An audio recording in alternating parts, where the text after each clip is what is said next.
बोलो जयकारा बोल मेरे श्री गुरु महाराज की जय। सभी मेरे सतगुरुदेव प्यारे के गुरुमुख प्रेमियों को सप्रेम जय सच्चिदानंद। पहले कुछ अपने मन के भाव श्री सतगुरुदेव के चरणों में अर्पण करते हैं। फिर मेरे प्रीतम प्यारे पंचम पातशाही गुरु महाराज जी के साथ बैठकर दर्शन भी करेंगे, उनकी लीला का रस आस्वादन भी करेंगे कि कैसे मेरे श्री गुरु महाराज अपने भक्तों का ख्याल रखते हैं। तेरे दरबार आनंदपुर में आने की तमन्ना है, मेरे मुर्शिद तुझे अपना बनाने की तमन्ना है। थी मुझको जुस्तजू जिसकी, मेरे दाता तुम ही तो हो। तुम ही को दिल के आसन पर बिठाने की तमन्ना है, तेरे दरबार आनंदपुर में आने की तमन्ना है। ये सर तेरी अमानत है, झुकेगा क्यों कहीं कैसे, इसे तेरे ही कदमों में झुकाने की तमन्ना है। गिरा करते हैं तेरे प्यार में आँखों से जो मोती, गिरा करते हैं तेरे प्यार में आँखों से जो मोती, वही मोती तेरे दर पर चढ़ाने की तमन्ना है। ये हम सब की तमन्ना हो सकती है, होनी चाहिए। पंचम पातशाही गुरु महाराज जी अपने समय में हर किसी को अपना दीवाना बना के रखे हैं। हर बच्चा, बूढ़ा, जवान, स्त्री, पुरुष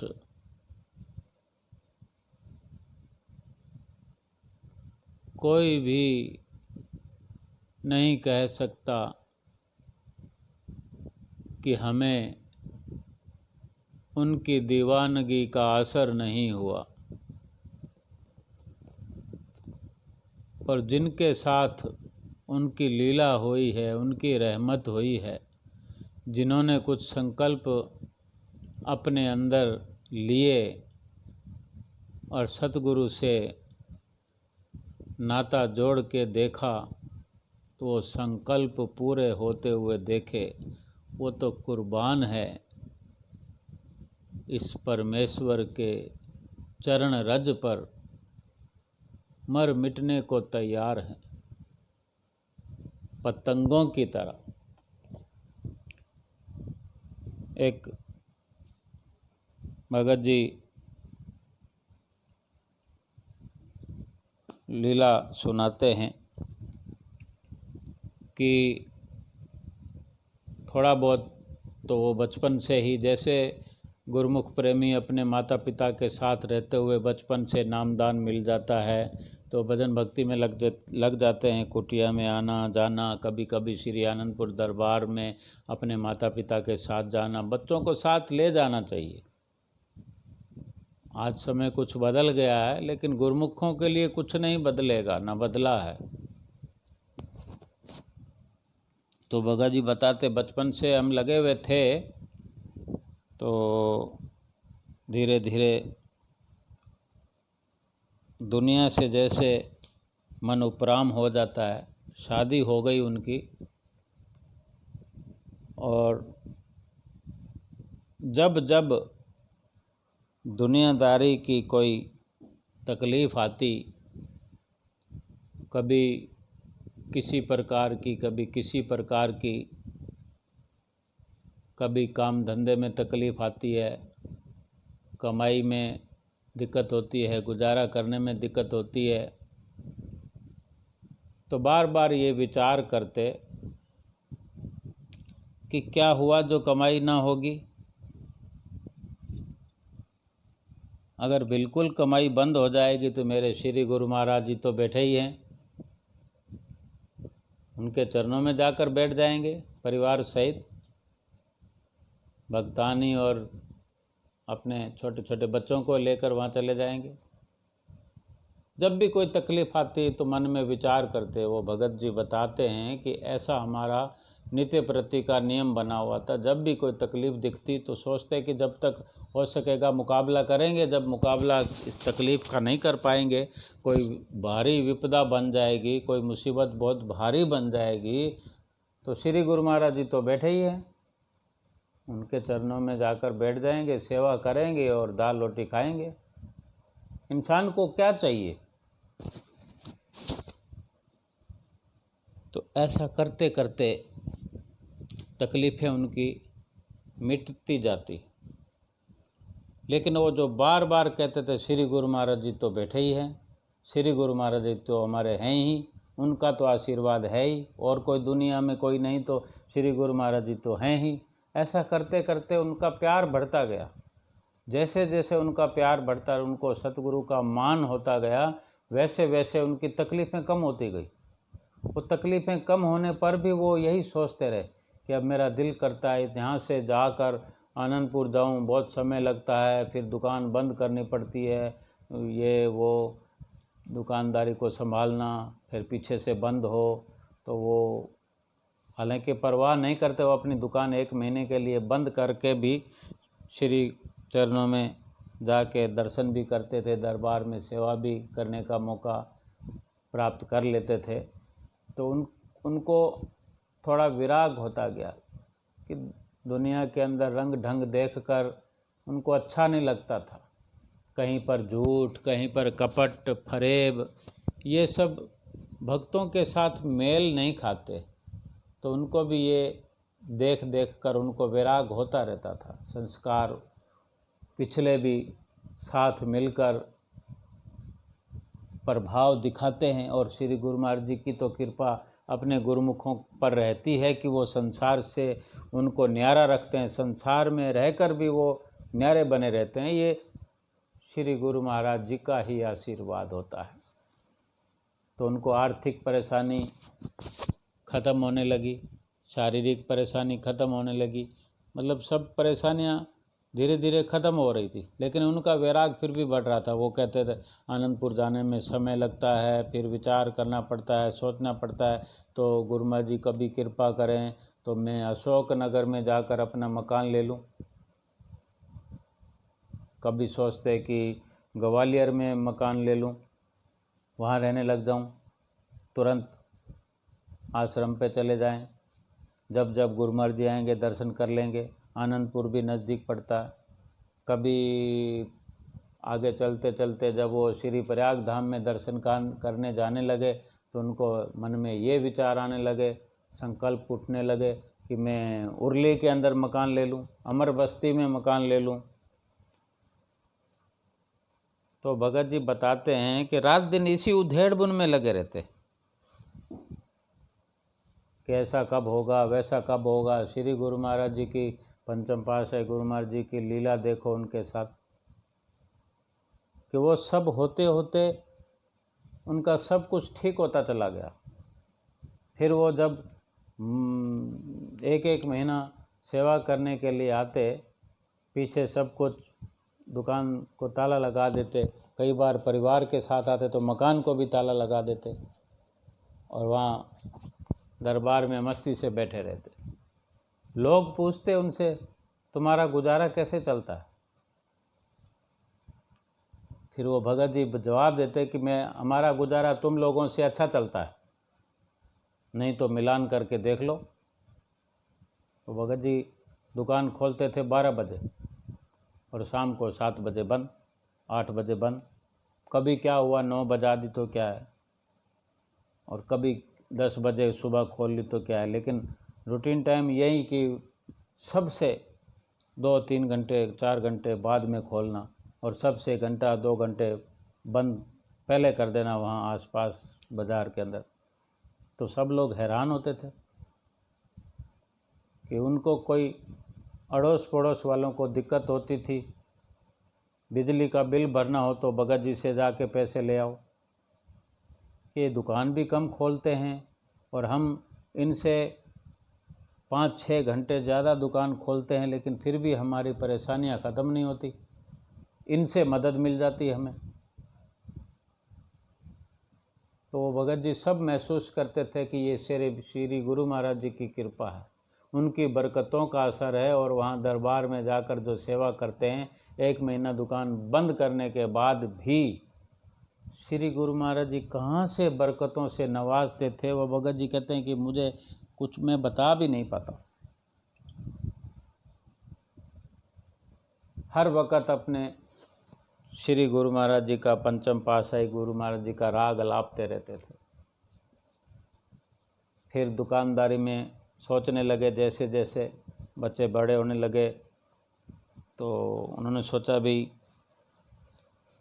इतनी उम्र तक मेरे को चले जाना चाहिए, दरबार में प्रयास करने चाहिए, प्रयास तेज करने चाहिए। यानी समय पर ही, युवा अवस्था में ही ये विचार उनके प्रबल हो रहे थे। अब श्री गुरु महाराज जी की अपनी मौज होती है, वो चाहें तो दरबार में बिठाकर किसी को भक्ति का दान बख्शें, या चाहें तो वो गृहस्थ में बिठाकर भक्ति का दान बख्शें और अपने चरणों का दीवाना बनाए रखें। श्री गुरु महाराज जी अपने प्रेमियों का हित चाहते।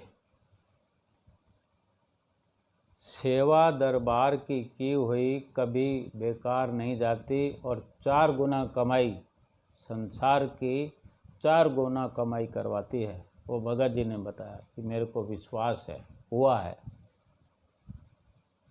फिर वो धीरे धीरे एक समय ऐसा आया, सोचने लगे कि अब मुझसे अकेले से दुकान नहीं होती, नहीं संभाली जाती, कोई नौकर आ जाए, नौकर रख लिया जाए तो एक नौकर रख लिया, 2 नौकर रख लिए। फिर सोचते हैं कि अब मेरे को यहाँ दुकान पर बैठना भी पसंद नहीं है और फ्री होना चाहूँ, फ्री होऊंगा तभी मैं आराम से ये कर सकता हूँ। दुकानदारी संभालते हुए भक्ति करना अलग बात है, लेकिन फ्री होने का मतलब है कि जिसको फ्री होने का अंदाज पता हो, वही जानता है कि फ्री होकर सेवा करना, भक्ति करना, कुटिया पर जाना, आनंदपुर दरबार में जाना सेवा के लिए, तो वो फिर फ्री हो गए। कुछ समय बाद फिर उनके भाई ने दुकान संभाल ली। तो भगत जी ने कहा भाई ठीक है, भाई संभाले तो अच्छी बात है, कि जहाँ कुछ पैसा लगाना हो, कुछ भी करना हो हम लगाएंगे, आपको जैसा करना हो हम वो सुविधा आपको देंगे, आप संभालो। तो भगत जी ने जाना ही बंद कर दिया। तो भगत जी बताते थोड़ा टाइम हुआ तो वो भाई भी दुकान छोड़ने लगा कि मैं नहीं संभाल सकता, मुझे जाना है। तो भगत जी के मन में विचार आया कि अब क्या करें। उन्होंने अपनी दुकान को ही बेच दिया।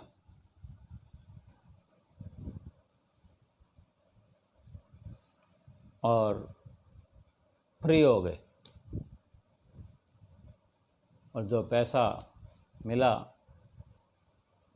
अपना सरकारी बैंक में रख दिया। भगत जी कहते हैं जब से मैं फ्री हुआ हूँ, ना दुकान जाने की चिंता है, ना ग्राहक आएंगे कि नहीं आएंगे, कमाई होगी कि नहीं होगी, ना वो चिंता है। मन मस्तिष्क खाली हो गया है। आराम से पहले से ज़्यादा दरबार में जाने लगे और घर में, आश्रम में, सब जगह समय बढ़ाया।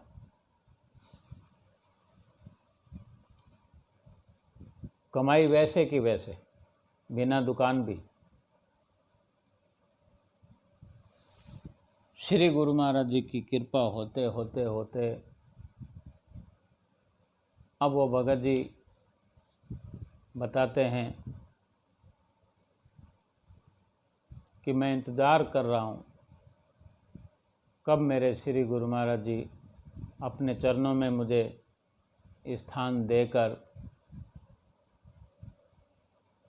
तो अब वो बताते अब मैं अपने घर में भी रहूं तो भी आज जो दौर चल रहा है, श्री गुरु महाराज जी के वचन घर बैठे हम सुन लेते हैं। जो श्री गुरु महाराज जी ने हिदायत की है हम सभी के लिए, सभी गुरुमुखों के लिए, जो देश में हैं, विदेश में हैं, और हर अवसर पर श्री गुरु महाराज जी पर वचन फरमाते हैं हुजूर गुरु महाराज जी, वो भी हम सुनते हैं। पंचम पातशाही गुरु महाराज जी की उन पर कृपा रही। अब छठी पातशाही गुरु महाराज जी की वो बताते हैं कि जो हम सुनते हैं कि हमको ऐसा लगता है कि हमारा घर ही आनंदपुर जैसा है। श्री आरती पूजा होती है, भजन अभ्यास होता है, नित्य नियम होता है, सत्संग होता है, और क्या चाहिए। किसी तरह की कोई चिंता नहीं है। संसार के दुख सुख तो आते रहते हैं। वो भगत जी बताते हैं कि पंचम पातशाही गुरु महाराज जी का बड़ा प्यार रहा। हुजूर गुरु महाराज जी का, छठी पातशाही गुरु महाराज जी का बेइंतहा प्यार देखकर बार बार उनको पंचम पातशाही गुरु महाराज जी के दर्शन होने लगते हैं। छठी पातशाही गुरु महाराज जी का ध्यान लगाते हैं तो पंचम पातशाही गुरु महाराज जी का मुखड़ा घूमने लगता है अपने मस्तिष्क में। पंचम पातशाही गुरु महाराज जी का ध्यान लगाते हैं तो छठी पातशाही गुरु महाराज जी का सुंदर नूरानी मुखड़ा अपने मन मस्तिष्क में घूमने लगता है। कुछ समझ नहीं पाते हैं, एक ही बात करते हैं कि पंचम पातशाही गुरु महाराज जी से जो आशीर्वाद मिला, हर वक़्त उसकी याद आती है, हर वक़्त ख्याल बना रहता है। और इसी तरह से सभी गुरुमुख प्रेमियों को ऐसा मौका मिले। फिर दो शब्द उनके चरणों में। तेरे चरणों में भक्ति भाव के दरिया मचलते हैं, तेरे चरणों की धूली में नहाने की तमन्ना है। बिछाया ही न था हरगिज किसी के सामने अब तक, वही दामन तेरे दर पर बिछाने की तमन्ना है। मेरे मुर्शिद तुझे अपना बनाने की तमन्ना है। मेरे रंग रेज चादर थाम लो अब दास दासन की, इसे प्रभु नाम के रंग में रंगाने की तमन्ना है। इस चादर को तेरे नाम में रंगाने की तमन्ना है, मेरे मुर्शिद तुझे अपना बनाने की तमन्ना है। ये तमन्ना सभी गुरमुखों की पूरी हो, यही मेरी कामना है। और इसी के साथ बोलो जयकारा, बोल मेरे श्री गुरु महाराज की जय।